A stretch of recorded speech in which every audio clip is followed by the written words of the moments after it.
Hello, and welcome to Step Up Nigeria's podcast. Our podcast is an initiative built to create awareness of governance issues that highlight the cost of corruption and its impact on service delivery.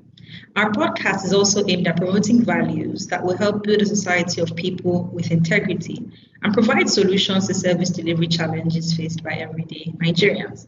My name is Fermi Adeola, and I am the host of this podcast. On our podcast today, we'll be discussing the 2020 Corruption Perception Index. That's the newly released CPI for 2020 for countries. And I have a guest in the studio with us today to discuss this topic. His name is Mr. Samuel Asimi. Samuel, please introduce yourself and your organization for our audience. Thank you very much, Fermi, and thank you all for joining. My name is Samuel Asimi. I am a program officer anti-corruption with the Civil Society Legislative Advocacy Center, CISLAC. CISLAC is also the national chapter of Transparency International in Nigeria. Yeah, thank you, Samuel. So we can move into the topic very quickly. Since its inception, the Corruption Perception Index by Transparency International, and it's one of the flagship research projects of the organization, has become one of the leading global indicators of public sector corruption. And the index offers an annual snapshot of the relative degree of corruption by ranking countries and territories from all over the globe. This year, the 2020 index was released. So Nigeria ranked 149 over 180 with a score of 25 over 100. And we'll be discussing more of what that means subsequently. So before we dive into the conversation properly, can you please, for the sake of listeners who may not know, explain to us how the data for the CPI is gathered and what is the methodology for this process? Thank you, Fermi, for this. And we at Transparency International Nigeria, we like to have opportunities like this where we explain the methodology to citizens and also other research experts, because it's always an issue where we have backlash from state and non-state actors around the methodology and how it was developed. So just as you've rightly said, the CPI has been developed by Transparency International since 1995. So since then, TI has been releasing a Corruption Perceptions Index, which are annual rankings of the corruption prevalence in countries based upon surveys by experts and, of course, country and business persons. So the CPI is computed, and I say computed because subsequently I would explain, by Transparency International Secretariat in Berlin, Germany. The CPI is computed because it aggregates data from different sources that provide perception on the level of corruption in the country, in the public sector of the country. So it measures administrative and political corruption. So these are the areas the CPI covers. For other corruption, like you could say the perception and experience of citizens, experience of citizens, we have the corruption barometer, which TI uses.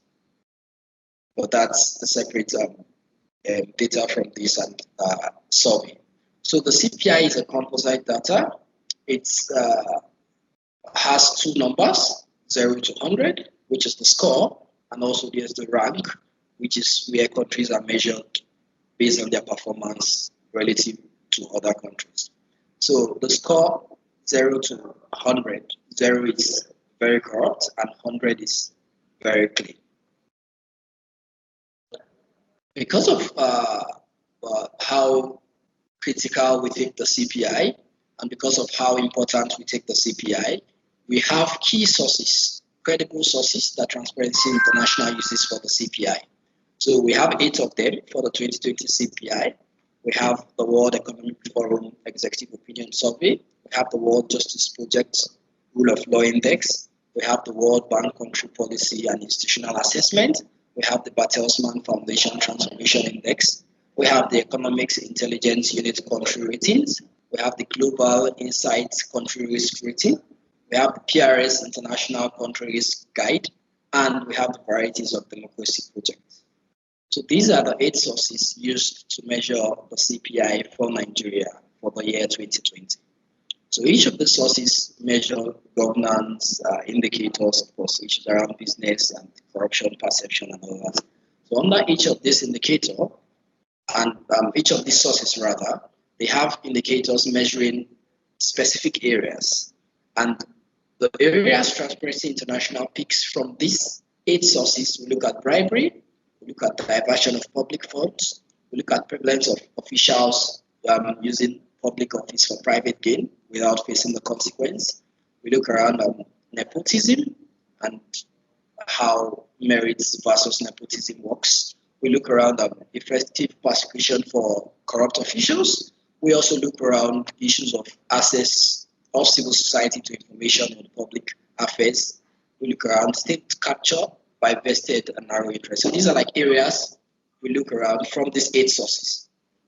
Now, each of these sources have they have different numbers and figures and ways of grading countries. So we standardize each of these sources to scales of 0 to 100. So each of them we standardize them, then get the average for all the sources. So this is how we actually generate and come about the score computed by Transparency International.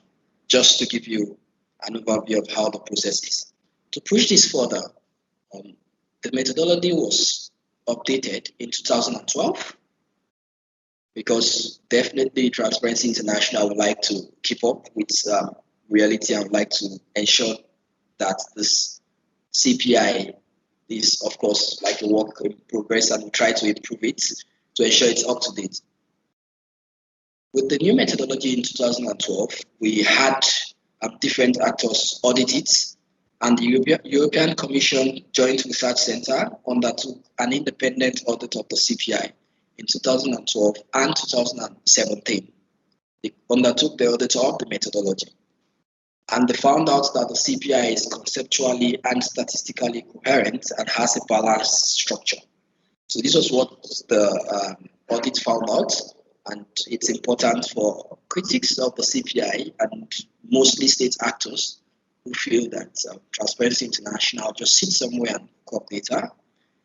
It's important for them to understand that this is an empirical evidence that's backed by, of course, audited and verified methodology. So I think with that, that explains the methodology around the Corruption Perceptions Index, CPI.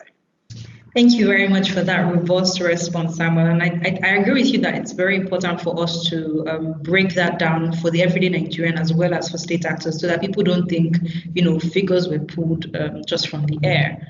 So thank you for that again.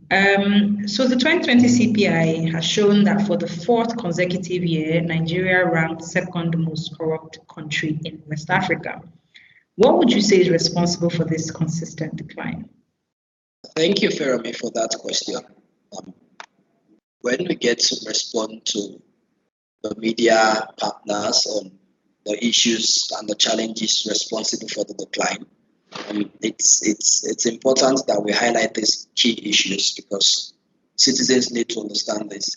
So first of all, we could look around, say, the COVID-19 pandemic response. There was a lack of transparency in the response to the COVID-19 pandemic. You and I saw clips of palliatives, like relief materials donated by state actors, non-state actors, private businesses under the CACA COVID coalition and the coalition against COVID. And we saw how these resources and these palliatives, permit me to call them that, were managed. In some cases, we saw them ending up in the houses of political actors who have been used as souvenirs for birthday, party loyalists. You saw the aftermath of breaking into warehouses by citizens. This is really, really an issue. And with all those images, I don't think somebody would expect that those scenarios and those scenes won't negatively impact the perception of corruption in a country. Another example I would like to give you, you could look around the lack of coordination and effective anti-corruption framework. With this, I would give the example of the suspended acting chairman of the Economic and Financial Crimes Commission, EFCC, in person of Mr. Ibrahim Magu.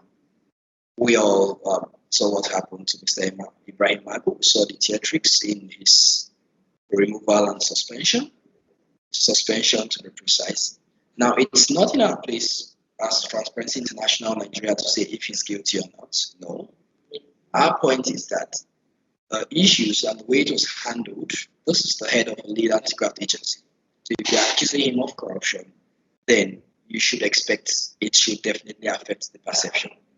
I'm hitting on this more because part of the allegations against him, one of them was that he misused recovered assets.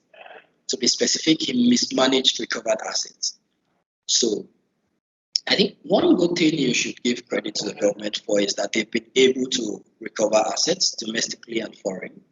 So we have lots of, just walk around Abuja, you find buildings under EFCC, keep off, you find lots of, in the news, you get jewelries, you get lots of personal items, you get money. We are even recovering the Abacha loot, different types. We got one in 2017. Towards the end of 2017, we signed some, which is being used for the conditional cash transfer. We also had another just recently from US and Jersey that is to be used for road construction. So now the government is making improvement and efforts in this area. However, the problem now is the management of these assets. And I'm pointing this because of it's a bit disorganized in the sense that you have the EFCC recovering assets, you have the ICPC, you have the Code of Conduct Bureau, you have the Nigerian Police, you have the Nigerian Customs, you even have the NDLEA, Nigerian Drug Law Enforcement Agency recovering assets. Now, all these agencies recover assets, but you and I don't have a central database or a central register. In other words, a one-stop shop where we could just go and see, okay, how many assets have been recovered, how many houses, how many cars, are they in interim, are they in final forfeitures, which is before the courts. You won't see anything like that. Just take a stroll at some point, months back, just close to just after the central mosque, along that there is I call it a fenced piece of land where you have lots of cars parked in there. The cars are in bad shape, of course. You'd see them there, and when you ask, they tell you those are seized assets, value depreciating, they're just parked in there. So the challenge with this is it creates a scenario where there is the tendency for these assets to be reluted. And now, if we had a central database or a central register, the allegation whether or not Mr. Mark will mismanage recovered assets would not even be there in the first place, because there would be a website where you see it. And these were part of the commitment Nigeria made at the London UNCAC Summit, I think about 2016, where we committed to some anti-corruption initiatives. One of the quick wins was just to have a central recovered assets register, where everybody puts their assets there. But we don't have these, and this is a challenge. So that's also one of the factors you could say that affected the perception of corruption in Nigeria. Another factor responsible, or another factor or a witness we can actually point to is the issue of, I think, corruption within the public sector, specifically the security services. I mean, we all saw what happened late last year, the NSAS protest. This was, of course, young Nigerians being really sad and angry about the high prevalence of police extortion. And this has been backed by research by the UNODC and the National Bureau of Statistics, NBS, in their 2017 and the subsequent 2019 corruption survey, where the police stands out as the most corrupt public institution, going by the experience of Nigerians on bribery. So what that also gives you is having the issue of NSAS, looking at the police extortion, looking at young people protesting, that also definitely would impact negatively on the perception of corruption in the country. Then you could go on and on. You could look around the issue of the Judicial Council, where they had appointments out of about 8 of the 23 judges nominated by the NGC. You have they had kids of present or past justices of the Appeal and Supreme Court. They numbered 8 out of 33. And that's also an issue, because if you look at the way judges are being appointed. So it's by suggestion, nomination to be precise, and application. So you either apply or you get nominated. Efforts by different non-governmental organizations, one of them Access to Justice in Lagos, to get the segregation of this data, looking at those who were appointed, those who were nominated, and those who applied, have actually proved abortive because it doesn't work out. So that's another issue you could look at. Then you could also look at issues around nepotism, favoritism in appointment, promotion, and appraisals, where you have the commercialization of appointments. You could hear different parastatals, MDs are employing people, and there are people that have been asked for money, even down to admissions in the universities and the rest. So we had all these cases, down to passport, even down to the different, of recent, though this wasn't captured on the CPI because this just happened this year, you could go down to the name, national identity number, where you have people being asked to pay money for this thing. So as easy as all this, these are factors that you could actually easily point to that led to the decline on the CPI. Thank you very much, Samuel. I would agree with you that 2020 was quite an eventful year, and there were a lot of things that happened that gave rise to corruption in procurement, public service, and even increase in bribe payments by everyday Nigerians. That being said, Nigeria ranked, 149 out of 180 countries. What would you say what is the implication for, our anti-corruption fight in Nigeria against next year beyond these factors? We've ranked so low. What can we say about the measures being put in place currently? And then what do you think are some recommendations that Nigeria can implement to improve going forward in 2021? As patriotic citizens, we are Transparency International Nigeria. We always try to give out recommendations, so our criticism is constructive and not the other way around. First of all, the government needs to acknowledge that there's a problem, because only then can they now solve the problem. So the issue of bashing the index and trying to call patriotic citizens maybe elements, foreign elements, and the rest is not a good way to address the issue. Clearly, it is out there, it is obvious that we are putting much effort in the fight against corruption. We have much lip service and also lots of activities, but the results are not commensurate to the efforts. So we need to look for how to re-strategize this. The first step would be ensure transparency in the utilization of public funds. We could look at the COVID relief funds. The National Assembly, anti-graft agencies can follow up cases of corruption around the COVID response. The Office of the Auditor General should also be strengthened so he's able to carry out audits on different entities and different institutions. You could look around at the appointment and promotion of public servants It should be done based on merit, not nepotism or favoritism. You could look around frameworks, legislative legal frameworks and policies to help the fight against anti-corruption. We could talk about the whistleblower law, not just the policy by the Ministry of Finance that rewards you for blowing the whistle on funds. Another encompassing framework would help.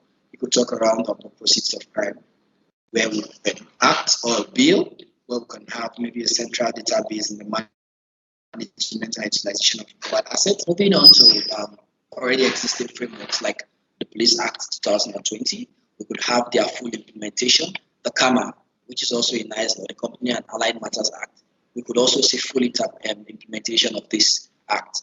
Also looking around the issues of security votes, the government should actually ensure that these funds are channeled to security and defense agencies, and there are structures and mechanisms in place to monitor these frameworks to ensure that funds are being spent judiciously and they are audited.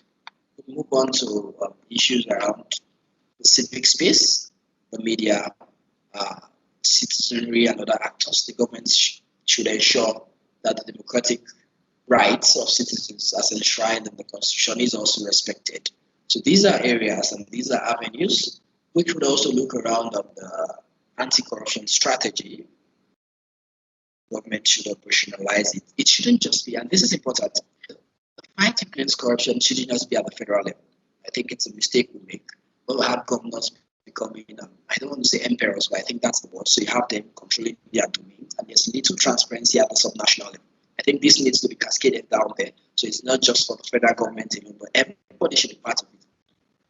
Not for the executive alone, the legislators. You have all other arms of government, the three arms should also join the fight against corruption. So it's holistic. So once we do this, and once we have the citizens as well have a part to play. So we don't just blame government, but citizens. They should be active citizens. They should demand good government. They should not give bribes. They should be active. They should report incidences of corruption. Citizens shouldn't feel like nothing would happen. They should report this and pressure, and we will all see a change in the country. So I think these are areas and these are recommendations that Nigeria can work on. And once we do this, of course, we would see some positive change on the next CPI. Thank you very much for that, Samuel. My final question to you today would be, looking at positive reinforcement, Cape Verde has continuously topped West Africa on this ranking. Are there any lessons you think Nigeria can pick from Cape Verde in terms of anti-corruption enforcement in the country? Yes, please. If we look around Cape Verde, they've provided over time, they've been able to provide positive response to different issues. You could talk around issues around organized crime. They've done lots of criminal justice reforms. They've done issues with the anti-corruption fight in general. And I think with Nigeria, the way forward would be for us to actually know different countries have different peculiar challenges. So it is important for us to know our problems, our challenges, and face them squarely. Nigeria is not short of ideas. We're not short of opinions. We have lots of reports and publications. It's just the issue of implementing them. We could see the National Anti-Corruption Strategy. These are things we could do. Cape Verde responded well to its criminal justice system around reforms.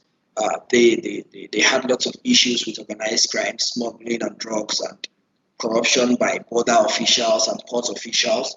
They actually worked with international partners like the UNODC and other actors to ensure that these things are nipped in the bud. And you could see the effect of this around their positive response on the CPI. So I think moving forward, we would have a comprehensive response to this, because look at Cape Verde, the response is comprehensive in terms of the Minister of Justice leading the work and the fight against anti-corruption and all those issues. For Nigeria, it would be nice for us to have better coordination amongst our anti-graft agencies. So EFCC, ICPC, and the rest. I mean, scenarios where we find them competing or trying to outdo each other shouldn't arise. There should be cooperation, there should be coordination, and the Minister of Justice should also lead this effort and lead these agencies. So I think with that, we'll actually be fine. Thank you very much, Mr. Asimi from CISLAC. We're so glad that you're able to join us today, and thank you for this enlightening conversation. We hope that our listeners have picked one or two things about the CPI, and that hopefully government partners who listen to our podcast, pick up some of your recommendations as well. So thank you very much for your time. Please follow CISLAC on social media. They're on Twitter, they're on Instagram. Please follow their work as well. And follow Step Up Nigeria on Instagram and Twitter at step_up_Nigeria, and on Facebook and LinkedIn at Step Up Nigeria. I've been your host, Ferami Adiola. Thank you again, Samuel, for your time. Thank you very much, Ferami, and thank you to Step Up for having me.